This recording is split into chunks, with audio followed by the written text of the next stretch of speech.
নমস্কার। পিএসসি দুর্নীতিমুক্ত মঞ্চের দীর্ঘদিনের লড়াইয়ের ফলে পাবলিক সার্ভিস কমিশন ওয়েস্ট বেঙ্গলের পক্ষ থেকে ফুড এসআই নোটিফিকেশন হয়েছিল। অনেক তালবাহানার পরে গত 16 এবং 17 মার্চ পরীক্ষার ব্যবস্থা ছিল, কিন্তু 6টা শিফটে পরীক্ষা ছিল, 16 তারিখ এবং 17 তারিখ মিলিয়ে 6টা শিফটে পরীক্ষায় ব্যাপক বিশৃঙ্খলা, প্রশ্ন ফাঁস, বারান্দায় বসে ছেলেমেয়েরা পরীক্ষা দিচ্ছে, সেই সব ভিডিও আজকের ওপেন।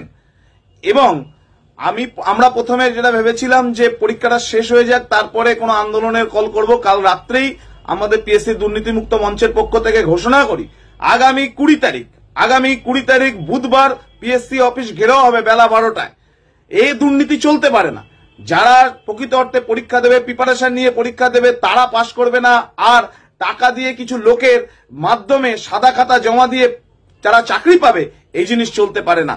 আমি সমস্ত চাকরি প্রার্থীদের অনুরোধ করব, আগামী 20 তারিখ বেলা 12টায় পিএসসি অফিসের সামনে আসো। এই দুর্নীতির প্রতিবাদ আমাদের করতে হবে, রাস্তার লড়াই করব। তো hi everyone, welcome back to the Bong academy YouTube channel. আমি তোমাদের সৌমেন দা। তো আশা করছি তোমরা সকলে প্রত্যেকে ভিডিওটা দেখে নিয়েছো। তো এটাই সময়, এই সময়টাকে যদি পার করে ফেলো তাহলে কিন্তু আর কিছু হবে না। ঠিক আছে, প্রত্যেকে একত্রিত হও, এটাই বলবো তোমাদেরকে।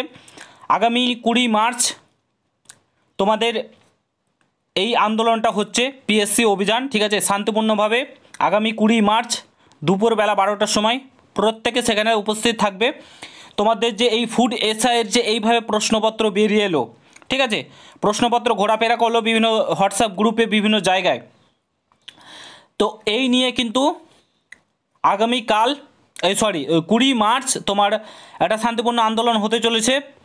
এবং প্রত্যেককে বলবো, যারা যারা অ্যাসপিরেন্ট রয়েছে, তুমি যে কোনো অ্যাসপিরেন্ট হয়ে থাকো না কেন, অবশ্যই এখানে উপস্থিত থেকো, প্রত্যেকে থাকবে, তবেই কিন্তু হবে, তাছাড়া হবে না।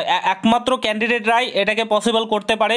নতুন করে এক্সাম যদি করাতে চাও, এই এক্সামটাকে বাতিল করে নতুনভাবে যদি এক্সাম করাতে চাও, তাহলে WBPSC বোর্ডে কাছে আন্দোলন করে তোমাদেরকে জানাতে হবে। আগামী 20 মার্চ প্রত্যেকে উপস্থিত থেকো, এটুকুন তোমাদের কাছে রিকোয়েস্ট রইল। এবং আবার পুনরায় যাতে এক্সাম কন্ডাক্ট করায় WBPSC বোর্ড, ভালোভাবে একদম স্বচ্ছতার সঙ্গে নিয়োগ করে, এবং এই আন্দোলন থেকে আরও যে বোর্ডগুলো রয়েছে তারা যাতে দুর্নীতি করতে না পারে, কোনো রকম কোনো কিছু প্রশ্নপত্র ফাঁস না হয়, সেই জন্য আন্দোলনটাকে তীব্র করে তোলো, ভালোভাবে করে তোলো। তাহলে কিন্তু আর কোনো কিছু হবে না। ঠিক আছে, যদি চাকরি পেতে যাও, জীবনে বাবা মায়ের মুখে স্বপ্ন ফোটাতে চাও, বাবা মায়ের মুখে হাসি ফোটাতে চাও, এবং বাবা মায়ের স্বপ্ন পূরণ করতে চাও, তো অতি অবশ্যই প্রত্যেকে এই আন্দোলনে কিন্তু যোগদান করবে। ঠিক আছে, তো আগামী 20 মার্চ দুপুর বেলা 12টার সময় দেখা হচ্ছে। ঠিক আছে।